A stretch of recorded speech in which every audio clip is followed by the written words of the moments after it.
Et Jésus croissait comment? Il croissait d'abord en stature. La croissance en stature. Comment on se tient? Comment on est debout?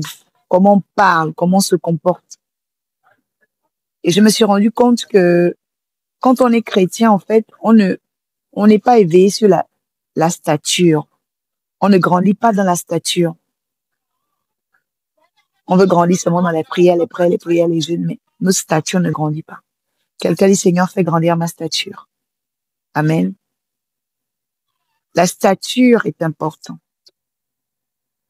Quand vous êtes chrétien, même un être humain normal doit grandir dans la stature. Bonjour à tous, bonjour à toutes. Ouais. Parce que quand on grandit dans la stature, on va prendre conscience qu'on doit soigner l'apparence, soigner le caractère, soigner le comportement, soigner l'être, la personnalité. Amen. Bonsoir, frère Rémi. Que Dieu vous bénisse abondamment. On partage, on tapote. On partage, on tapote, on sécurise le live. C'est vraiment d'être là en pleine nature avec vous, de partager ma pensée de Jésus.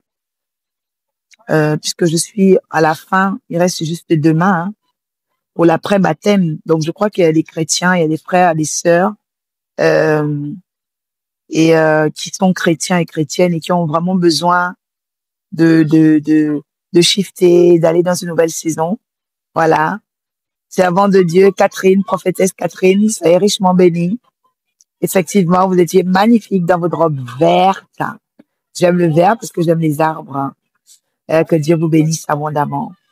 Que Dieu vous bénisse. Que la grâce de Dieu vous localise. Ouais, j'entends suprême. Seigneur va vous emmener dans une dimension suprême. Et j'entends équilibre. Dieu va vous équilibrer. Ouais. Parce que les hommes de l'esprit, leur vrai défi aussi, c'est souvent l'équilibre. Et ça, à tous les niveaux. Recevez l'équilibre du Saint-Esprit. Au nom de Jésus. Je prie au nom de Jésus que Dieu efface les larmes d'une femme, d'un homme ici, au nom de Jésus, parce que ça, on appelle ça les guidances. Quand on parle de quelque chose, des manifestations sont aussi des signaux. Donc, je demande à Dieu d'essuyer tes larmes maintenant au nom de Jésus. Je demande à Dieu d'essuyer tes larmes maintenant au nom de Jésus. Je demande à Dieu d'essuyer tes larmes maintenant au nom de Jésus. Je ne sais pas ce que tu es en train de faire, mais j'appelle la grâce de Dieu sur ta vie pour essuyer tes larmes. Oh, que tu avais une douleur, je proclame que la flèche se retire de ton cœur au nom de Jésus. Si tu avais eu un mauvais courrier, il se déchire à cet instant maintenant au nom de Jésus. Pendant que tu me regardes depuis ta position, le Seigneur va déchirer ça. Amen. Il va déchirer ça, il va déchirer ça. Merci pour les cœurs, on tapote. Docteur et professeur Steve Minto. Ah oui, soyez richement bénis au nom de Jésus et toute la famille avec. Toute la famille avec notre intercesseur du mois de juin. Oui, c'est pas un hasard, hein. C'est pas un hasard. Pendant que vous êtes dans l'intercession, au mois de juin, il y a 2 pères qui sont là. Ça, c'est très fort. Ça, c'est très fort. Ça, c'est très fort.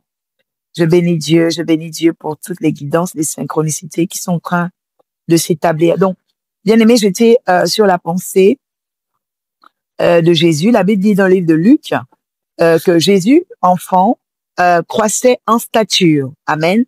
Et nous sommes à l'avant-dernier jour pour l'après-baptême.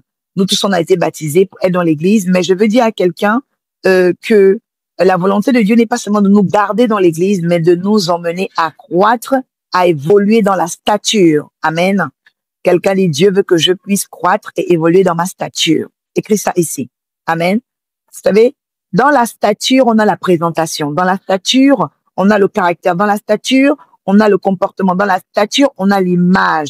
Dans la stature, il y a tout un ensemble de choses. Amen. Et très souvent, dans la vie chrétienne, on ne surveille pas la stature. Jésus croissait en stature. Alléluia. Oui, on doit croître en stature.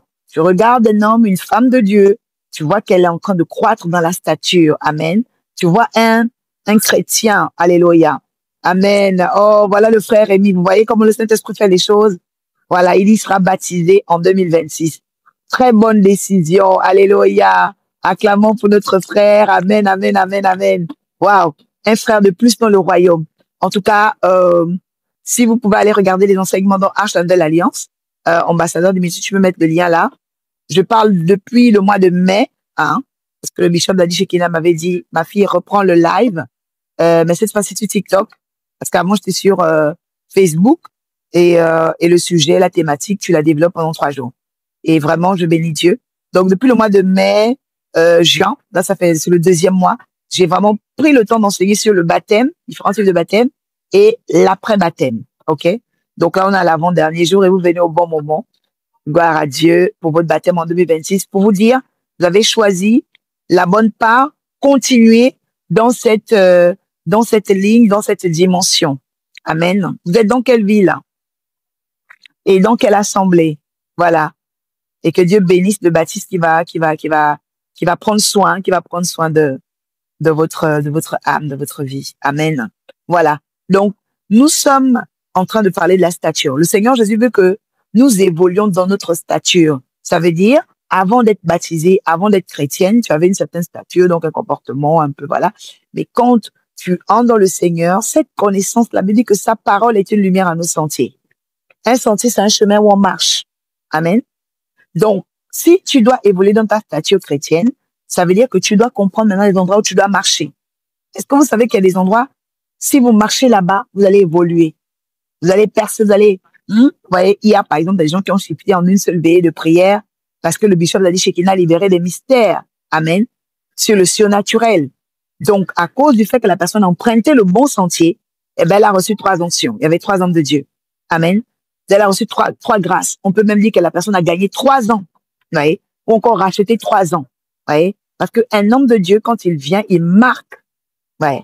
Il marque. Et je suis en train de dire à une personne, le Seigneur va t'emmener, bien-aimé, à marquer ta génération. Voilà. Notre frère est mis à Bruxelles. Vraiment, qu'à Bruxelles, dans votre assemblée, Dieu fasse de vous la tête. Dieu fasse de vous une stature incommensurable. Que le Saint-Esprit vous inspire dans votre génération. Que vous fassiez des grandes choses avec lui. Alléluia. Voilà. Donc, il va vous emmener vraiment très, très loin. Il va vous emmener très, très loin. Amen. Je sais pas pourquoi quand je parle avec le frère Rémi, je vois le ballon. Je sais pas s'il joue au football ou bien, mais je vois la course. Je vois quelqu'un qui court devant un ballon. Amen. C'est aussi parler d'un objectif à atteindre, mais je vois comment il court. Je sais pas si vous jouez au ballon, mais la grâce de Dieu va vraiment vous accompagner dans ce baptême. Amen. Voilà. Donc, deuxièmement, la Bible dit que Jésus croissait après la stature. Il croissait en connaissance. Amen. Quelqu'un dit, je dois croître en connaissance. Bon, dans la croissance en connaissance, vous voyez que la Bible dit de rajouter à la piété, donc à la vie de foi, la connaissance. Ça veut dire que le Seigneur veut une église polyvalente. En 2025, là, vous voyez, on est à la 5e année de la décennie 2020, 2025, 5 ans. Il reste encore 5 ans jusqu'à 2030.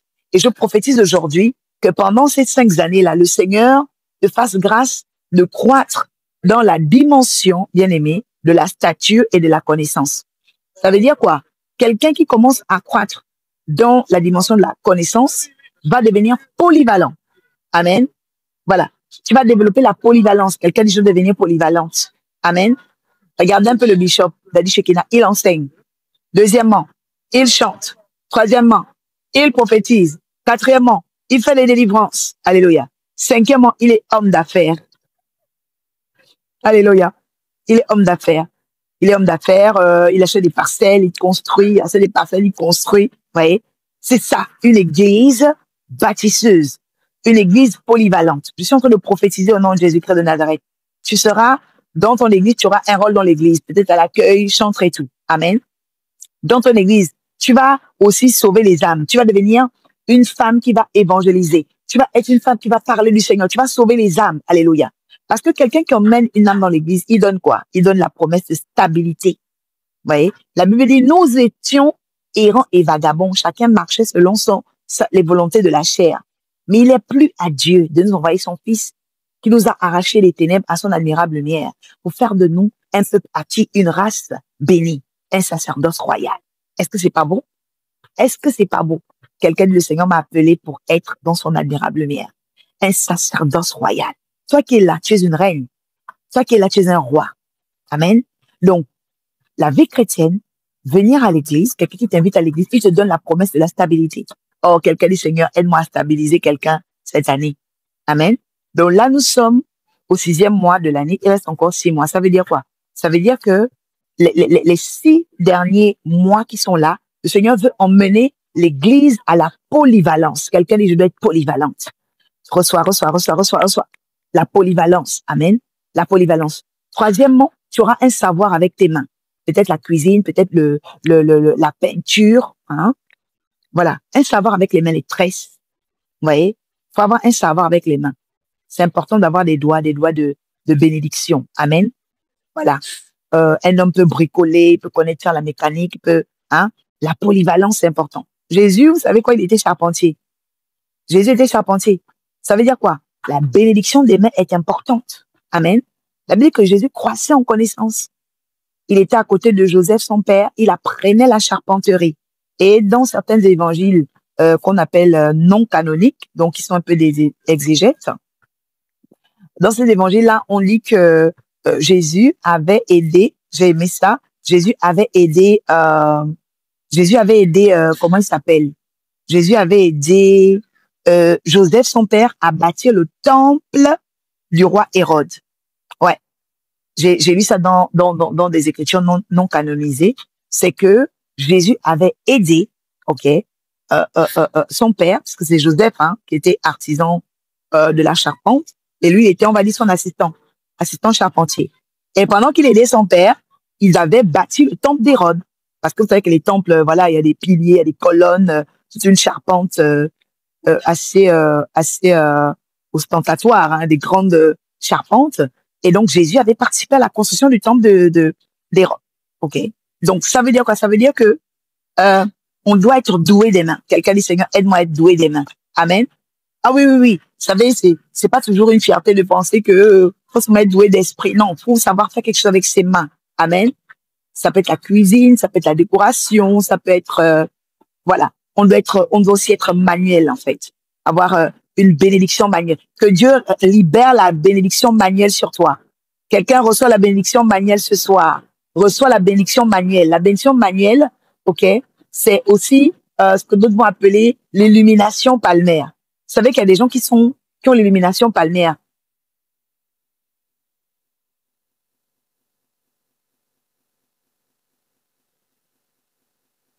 Comme ça.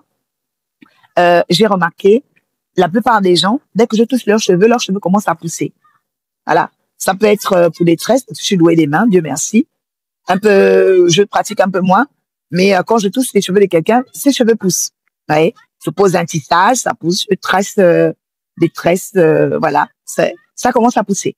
Amen. C'est l'illumination palmaire. Ça veut dire que dans ma pomme, il y a de l'illumination. Amen.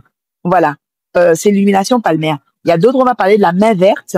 Quand elle plante quelque chose, même les hommes, il y a des hommes qui jardinent très bien. Dès qu'ils vont toucher à quelque chose, voilà, les roses vont pousser et tout. Amen. Que Dieu t'accorde ça. Illumination palmaire au nom de Jésus. Alléluia. Oui.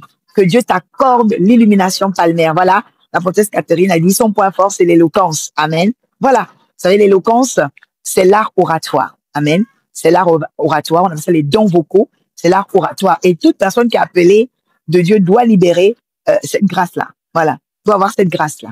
Hein? L'art oratoire. Amen. Voilà. Vous pouvez écrire hein, tous vos points forts. On va les partager un peu ensemble. Amen. Pour parler de la croissance en connaissance. Voilà. La polyvalence. Croître en connaissance et devenir polyvalent. Amen. Marie-Michel, qu'est-ce que tu fais? Comment tu es douée des mains? Qu'est-ce que tu sais faire aussi, on va dire, hein, tu es douée. Hein, je sais que tu chantes bien, parce que là, à la retraite, waouh, tu m'as transporté, hein, à la retraite, vraiment, la présence de cet esprit-là. Tu as de la voix, tu as de la voix. Ah, je savais pas que tu avais du bricolage. Amen. Voilà, frère Rémi, il est doué en quoi? Hein, docteur Steve, Jessica, vous êtes doué en quoi? On va un peu partager nos dons, hein.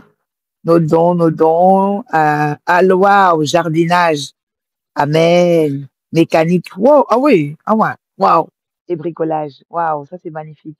Waouh, que ça se multiplie au nom de Jésus-Christ de Nazareth. Amen. Voilà.